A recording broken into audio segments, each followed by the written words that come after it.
Hi everybody, this is MaDonna from Mad Bees, and we are talking today about our quilt, and we've been working on this for a couple weeks now. It is the Vintage December, and last week in class we went over how to sew the half square triangles, and I asked you to just move over in your seat a little bit. This week we're going to actually jump into trimming and pressing. So when we're trimming today, I want you to think about your 1/4 of an inch, and remember that your placement of your ruler on this is just between those two lines. Okay, remember we sewed the two lines last week down the side here, and so we're just trying to get in the center. If we're off by a little bit, it's in the seams. Okay, this quilt is not being entered into a competition where the judges are going to be measuring your seams or anything. This is for our use and just for us growing as skills. So we're going to set our fabric down. We're going to place our ruler on top of it, and we're going to be on the stitch line. The stitch line and the pencil line should be really pretty close to each other, but see, can you see in there, Deanna? Can you see how I can see my stitch line? That's awesome. That means that I was at a scant 1/4 of an inch, because if I was at an exact 1/4 of an inch, I wouldn't have seen my stitch line or my pencil line. So I'm lined up on my stitch line and I can see my pencil line, and I'm going to cut.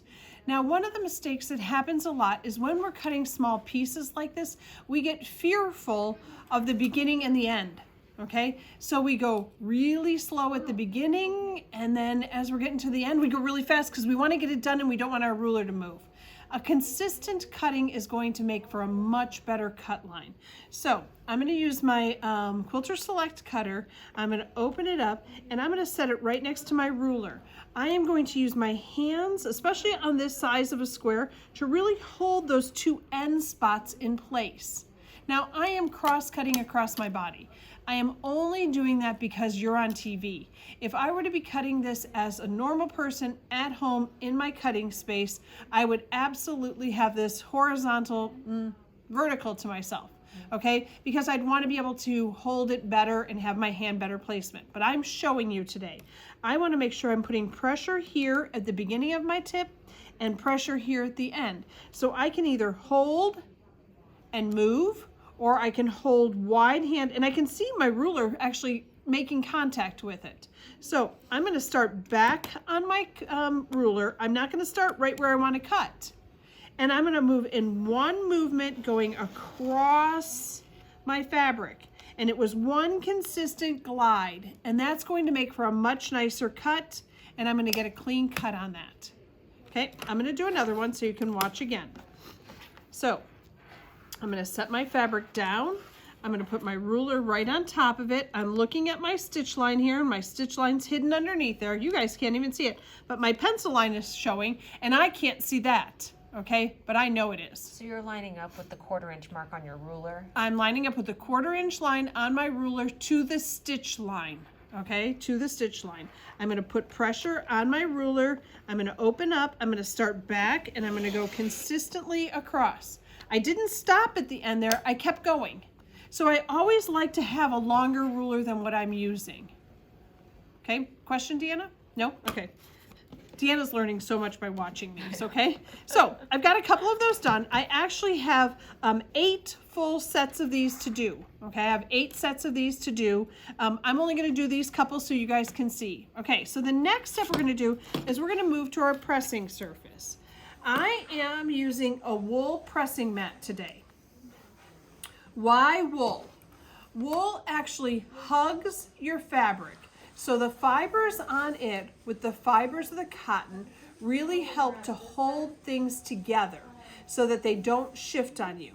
When you're working on things that are now on the bias, because we're no longer straight of grain would be here, bias would be going across it. And you can even see just as this sits, how it's wavy on that edge. That's because it's on the bias. The bias has more stretch to it. So we want that to hold it still for us. I'm going to take a peek at my instructions here really quickly. Always refer to your instructions and see what it says here. It says, so your 1/4 of an inch. It says press seams open, okay? The reason it says that is because it's looking for a flatter seam through this project. we're going to have things nesting together, and we're going to have things that are going to want to be a lot of density, a lot of seams in one spot. So to press seams open, I'm still going to do several of the things that I always do. Okay, so one of the things that I always do is I do what I call setting my seam. And what that does is it helps to push, I'll turn this way. Can you see it better that way? It doesn't matter. Okay, see the stitches right here? It helps to push those stitches into your fabric. So if you take your own at home and just press it, well, I should say, feel it first, then press it, you'll be amazed at how much flatter that's going to be. Once I've pressed it, it's also heated it up nicely so that way when I open it up like this, I can just give it a little bit of a pull, and I can actually use my fingers and press this open lightly with my fingers. Maybe I can. If my fingers work right. I can give it its first little press open, which is going to help it from getting stretched out of shape. The warmth of that little bit right there is going to help us. I'm then going to set my iron on it, and I'm barely putting any pressure on this because I don't want it to stretch. And that's going to give us the flattest seam. Nothing really got moved around. I'm going to then take it, turn it upside down, and do it again. I'm really using no pressure. That's what I really want you to understand, is I'm not ironing. I'm just taking my iron and going across this.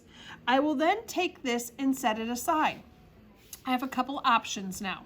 I can just set it aside and let it cool off, or I can use a tool that's called a clapper. And a clapper is actually a wood piece that helps to retain the heat in your project so that it even flattens it out more. If I look at this, it still kind of sits, where can I show? It still kind of sits up a little bit. It's got a little bit that is coming off the table. The clapper will help with that. It'll just help to flatten it out a little bit more. So I'm going to do another one for you, okay? So that way we can go through this one more time. So right now I am going to set my seam, which means I'm just taking my iron and going across it. And what that does is helps to push the threads into the fabric. While it's still warm, I'm going to open it up. I'm going to open my seam up, and I'm just going to barely push down on it with my fingers. And I mean, I'm not using a ton of pressure. Nothing's really taking a walk. I'm going to then set my iron on top of it. No pressure again. Just let it go across. Come back again the other way. Turn it to the other side and do exactly the same. Now, if you have a heavier iron, it's not going to matter that the iron's heavier. You're No. just saying don't press Don't down press and iron and it. stretch. See, I'm not pulling on anything when I'm doing it. I'm letting the iron just do it. All I'm looking to do is flatten out that seam. If I start to pull on these corners, I'm distorting my shape. For this project, we're going to be squaring up, and it tells us to do that in the instructions. Many times we're not squaring, and if you've pulled and distorted, you're now going to have this little tail that's sticking out, and you're going to want to cut that off, and you shouldn't. That's not part of the instructions to trim that. So we've pressed, we've got that going, okay? So onward, okay? The next step of this is squaring up. So I'm going to move this out of the way, and actually if I hand that to Deanna, she'll take it out of the way. Okay, so we've got 2 blocks here that we're going to square up. In the instructions, it tells us to square this up to a 4.5 inch. So on our traditional ruler, this is a Quilter Select ruler, it has a 45-degree angle on it. That angle is going to be put right on your seam there, right on the seam. And then we're going to look for the 4.5. Okay, so I've got that directly on the seam. Can we see well enough, Deanna, or do you want me to move to the white table? No, you're okay. Okay. I'll move to you. Okay, so I'm going to set that right on top, and there's my line right there, and there's my 4.5 inch measure and my 4.5 inch measure. So I can slide this a little bit and try to get it as centered as I possibly can.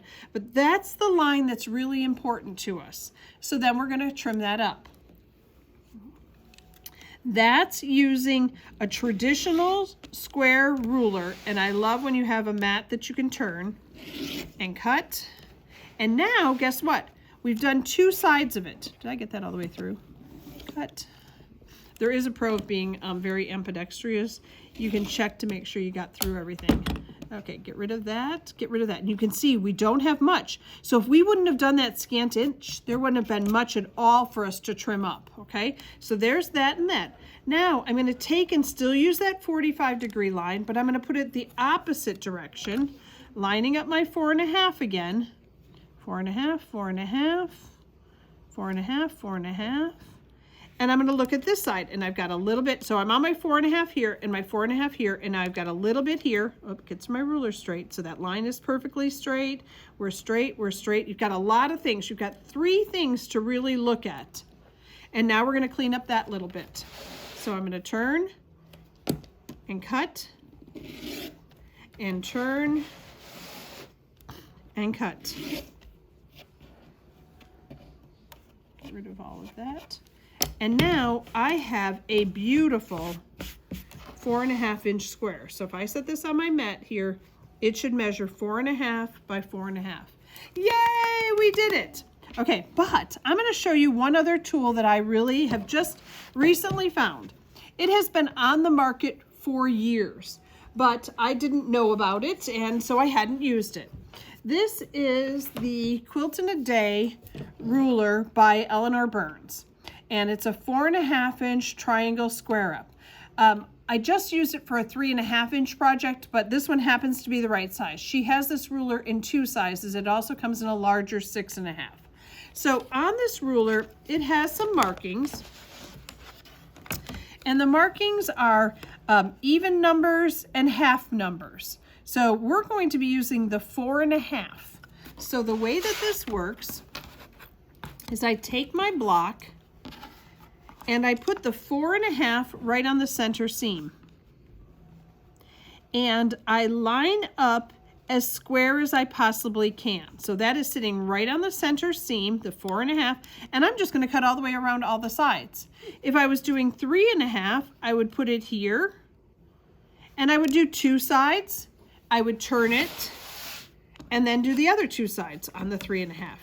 So it's really pretty nice because it's a double check. Sometimes when you're looking at the regular ruler, we can get confused where we're sitting at. So this just makes it really easy to be able to do this. So I'm going to put my 4.5 right on that line there. And because I've got a 4.5, I can just go around all 4 sides right at one time. Yay! Cool. That makes me really happy, okay? Because I don't have to do any mathing. I don't have to figure out where I'm at. I can just go cut,